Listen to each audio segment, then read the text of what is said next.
mana masa ini seorang anak remaja ingin berlaku seperti seorang dewasa, tetapi dirinya belum siap untuk menjadi dewasa.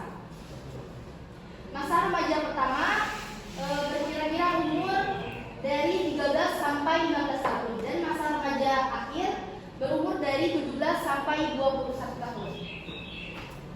Di sini teman-teman ada nggak umurnya yang 22 tahun? Ada nggak? Ada kan? Nah, jadi masa remaja itu adalah diri kita yang sekarang, disebut masa remaja. Kalau umurnya sudah di atas 21 tahun, berumur 22 tahun, itu disebut dengan masa dewasa. Dewasa.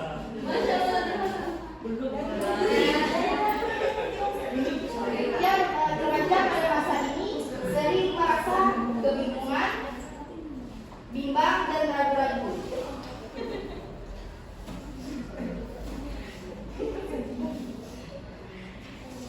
Bila mana remaja dalam masa peralihan dapat kita lihat, yaitu yang pertama, terdapat ciri-ciri dari bentuk fisiknya.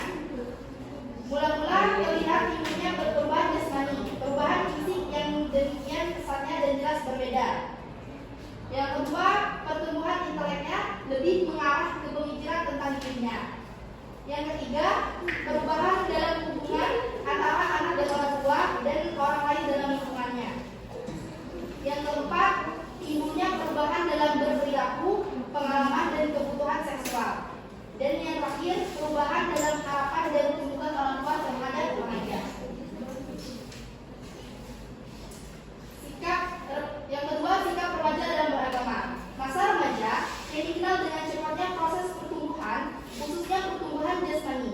Dalam masa ini, remaja biasanya akan mengalami ketidakseimbangan emosional. Hal ini disebabkan karena perubahan jasmani yang cepat, sehingga remaja biasa mengalami kecemasan dan goncangan emosional.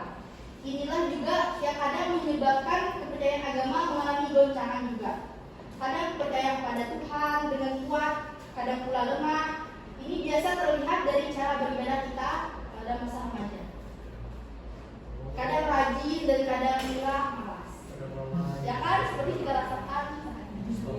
Dalam agama pada usia ini ditandai dengan sikap remaja terhadap agama. Dapat kita lihat yang pertama adalah percaya turut-turutan, percaya ikut-ikutan. Percaya turut-turutan terjadi apabila orang tuanya memberikan didikan agama jauh dari pengalaman di waktu kecil, sehingga tidak mengalami peristiwa yang mewajarkan jiwanya. Tetapi apabila dalam usia remaja, dia menghadapi peristiwa yang mendorongnya untuk meneliti kembali pengalamannya waktu kecil, maka ketika itu kesadarannya akan timbul, sehingga ia menjadi bersemangat sekali. Yang kedua, percaya dengan kesadaran. Kesadaran beragama atau semangat agama pada masa remaja itu dimulai dengan kecenderungan remaja kepada meninjau kembali caranya beragama pada masa kecil dulu.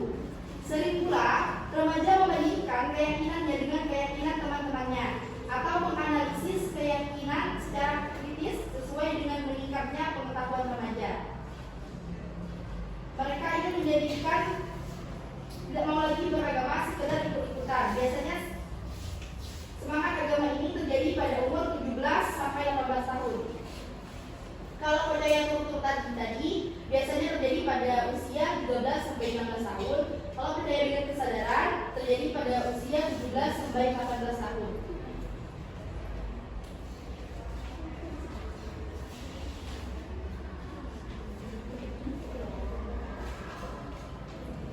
Yang ketiga, tidak percaya kepada Tuhan. Pada akhir masa remaja 20 tahun, ada kemungkinan remaja itu bimbang, akhirnya menentang adanya Tuhan. Pertumbuhan ke arah tidak percaya akan adanya Tuhan atau mengingkari agama tersebut. Sebenarnya tidak terjadi sembarangan, tapi ia mempunyai akar dan latar belakang yang panjang, terjadi sejak yang kecil. Biasanya hal tersebut terjadi pada remaja yang sejak kecilnya telah mempunyai rasa dendam terhadap orang tuanya yang sangat keras dan kasar dalam perlakuannya terhadap dirinya. Maka dia akan menyimpan tumpukan rasa dendam terhadap kekuasaan orang tua. Mungkin dilanjutkan kepada mengingkari Tuhan, bahkan mungkin sampai kepada mengingkarinya adanya Tuhan.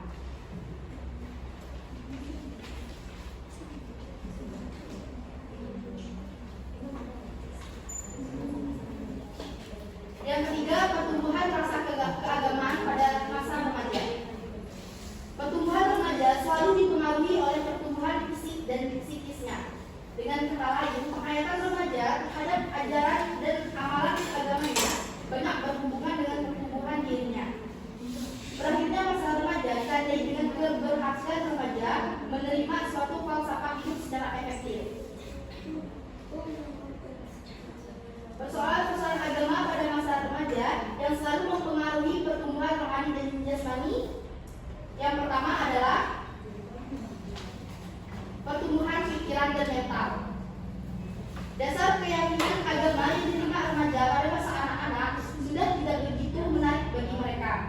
sudah mulai memiliki sifat kritis kepada pelajaran agama. Mereka mulai tertarik pada masalah budaya sosial, ekonomi, dan norma-norma sosial lainnya.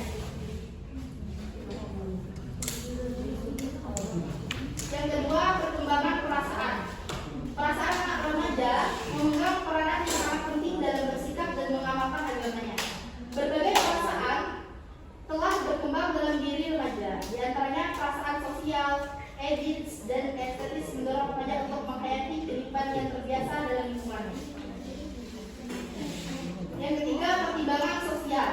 Masa remaja adalah masa yang penuh dengan kontradiksi dalam kehidupan keagamaannya. Akibatnya timbul konflik antara pertimbangan moral dan material. Yang keempat, pertumbuhan moral. Anak yang baru lahir tidak dapat dikatakan bermoral, karena moral itu tumbuh dan berkembang dari pengalaman yang dilalui sejak dini, bukan langsung lahir ada moral. Pertumbuhan baru dapat dikatakan mencapai kematangan pada usia remaja, yaitu ketika perkembangan kecerdasannya telah selesai. Pada hakikatnya tidak ada perbedaan yang nyata antara agama dan moral, karena seseorang yang beragama percaya kepada Tuhan yang Maha Esa serta mengagumi kebesaran Tuhan, berarti seseorang itu telah memiliki rasa kepercayaan dan mengagumi Tuhan, maka seseorang itu telah menunjukkan dan memiliki moral yang baik. Mungkin hanya itu saja materi yang dapat saya jelaskan dan buka sesi pertanyaan. Kepada teman-teman yang ingin bertanya, saya persilakan.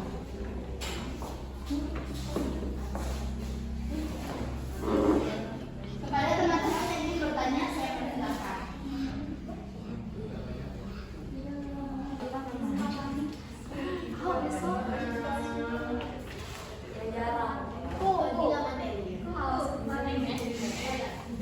Kepada Rosida, saya persilakan.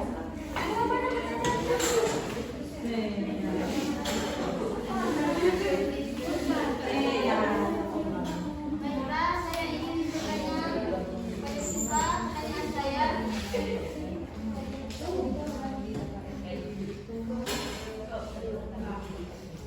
bagaimana cara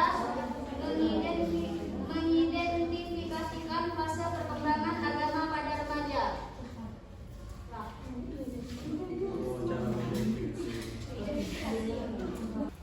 Baik, terima kasih.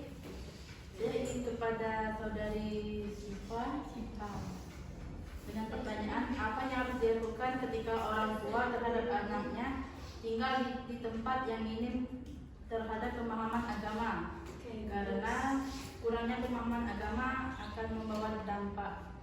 Begitu saja. Ya, pertanyaannya. Apa yang dilakukan orang tua kepada anak yang minim?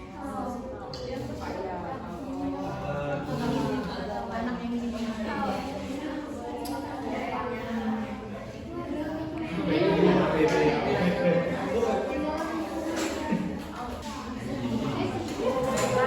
Saya bertanya, menurut pendapat Anda, apa saja faktor-faktor yang mempengaruhi perkembangan pada remaja, perkembangan agama pada remaja? Faktor-faktor.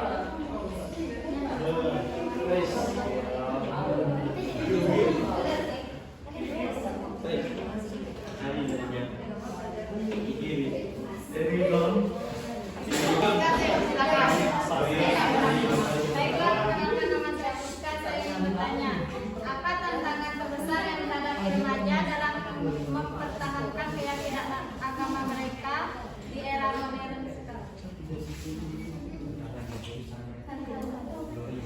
Tantangannya adalah gadget itu sendiri. Baiklah teman-teman, terima kasih atas pertanyaannya. Izinkan saya mencari jawabannya terlebih dahulu.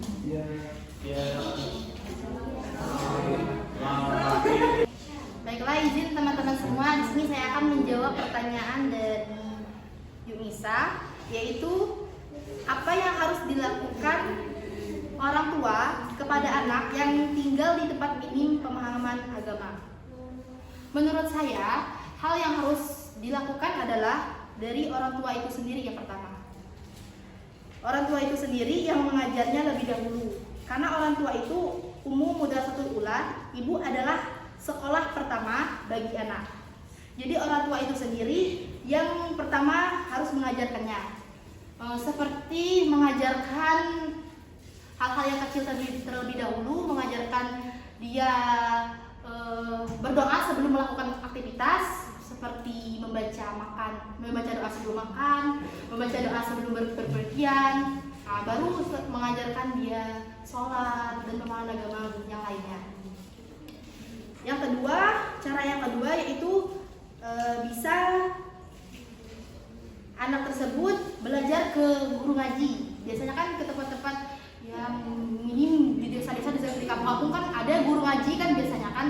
Bisa suruh anak belajar ke situ.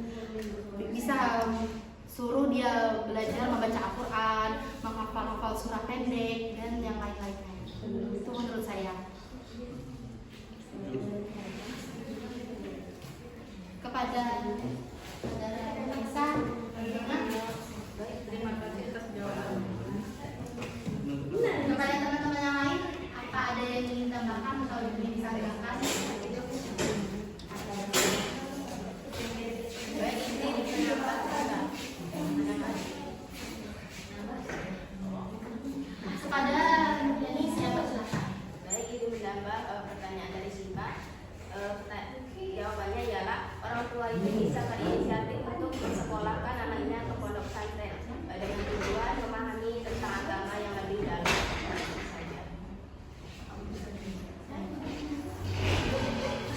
Baiklah, selanjutnya saya akan menjawab pertanyaan dari Rosida. Bagaimana cara mengidentifikasi fase perkembangan agama pada remaja? Jawabannya yang pertama, terdapat 3 fase. Yang pertama, fase remaja awal. Fase remaja awal berumur dari 13 sampai 16 tahun. Pada fase ini, biasanya remaja mulai mempertanyakan ajaran agama dan biasanya seseorang juga sering terpengaruh oleh lingkungan sosial. Dan fase kedua yaitu fase remaja kematian, yaitu berusia 17 sampai 18 tahun. Pada fase ini, seseorang mengalami kebingungan dalam hal keyakinan dan seringkali merasa skeptis atau bertanya terhadap praktek keagamaan yang mereka lihat. Fase terakhir yaitu fase akhir, yaitu umur dari 18 sampai 21 tahun. Kalau sudah 22 tahun itu disebut dengan fase dewasa. Pada fase ini, seseorang cenderung kembali ke sikap positif terhadap agama dan mempunyai pemahaman yang lebih mendalam terhadap keyakinan mereka. Mungkin itu saja yang dapat saya jawab. Kepada Rosida, kepada teman-teman lain, apakah ada yang ingin ditanyakan atau yang ingin ditambahkan? Kepada Muhammad Abdillah itu apa mau?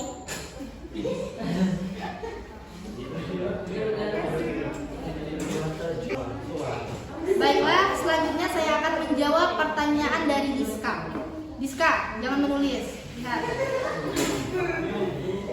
Apa tantangan terbesar yang dihadapi remaja dalam mempertahankan keyakinan agama di era modern? Tantangan dalam mempertahankan keyakinan agama, yang pertama tantangannya adalah pengaruh media sosial. Biasanya media sosial banyak menyajikan berbagai pandangan yang dapat membuat kita ragu dan bingung tentang keyakinan agama. Yang kedua adalah tekanan teman sebaya, teman kita sendiri. Yaitu remaja seperti kita seringkali merasakan tekanan dari teman-teman yang mungkin memiliki pandangan agama yang berbeda-beda dan juga memiliki praktik agama yang berbeda juga, sehingga juga kita bisa ikut terpengaruh. Tergantung pilihan kita sendiri. Yang ketiga yaitu pengaruh pendidikan dan pengetahuan. Pengaruh pengetahuan juga merupakan tantangan dalam mempertahankan keyakinan karena akses informasi yang biasanya kita dapatkan banyak yang bertentangan, sehingga itu juga termasuk tantangan bagi kita. Yang terakhir yaitu keterbatasan dukungan keluarga. Keluarga mungkin tidak memberikan dukungan yang cukup sehingga mengurangi keyakinan kita dalam beragama. Mungkin itu saja yang dapat saya jawab. Kepada teman-teman lain, ada yang ingin disanggahkan atau ada yang ingin menambahkan? Kepada Hanika, saya persilakan menambah. Baiklah, terima kasih kepada Siva selaku moderator dan pemateri. Saya ingin menambah jawaban dari Rizka, yaitu tantangannya selain yang disebutkan oleh Siva tadi, menurut saya salah satunya yaitu dari kalangan dari tradisi. Kita dapat lihat bahwa era sekarang ini kan banyak tradisi-tradisi luar yang Islam ikuti, yang orang Islam ikuti. Seperti halnya fashion, ulang tahun menggunakan lilin atau menggunakan lilin dan topi. Itu kan bukan Islam kan? Iya. Atau bisa disebut westernisasi, yaitu mengikuti hal-hal yang berbau kebarat-baratan. Jadi untuk kita mempertahankan keyakinan agama kita agar tidak mudah goyah, itu kita dapat menghindari hal-hal yang semacam yang dapat mengaruhi kita ke hal-hal yang ke dunia kebarat-baratan. Ya.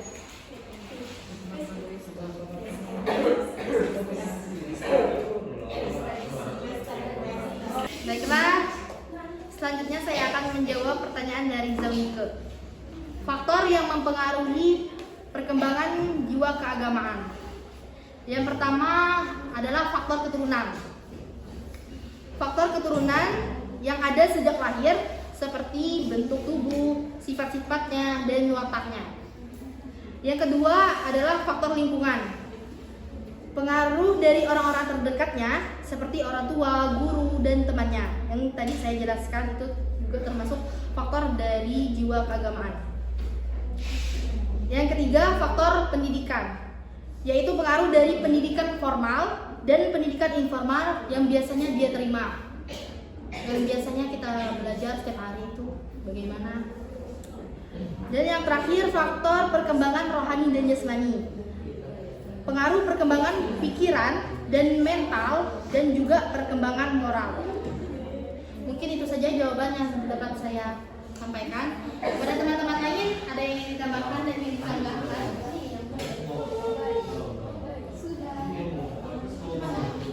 Kepada penambah.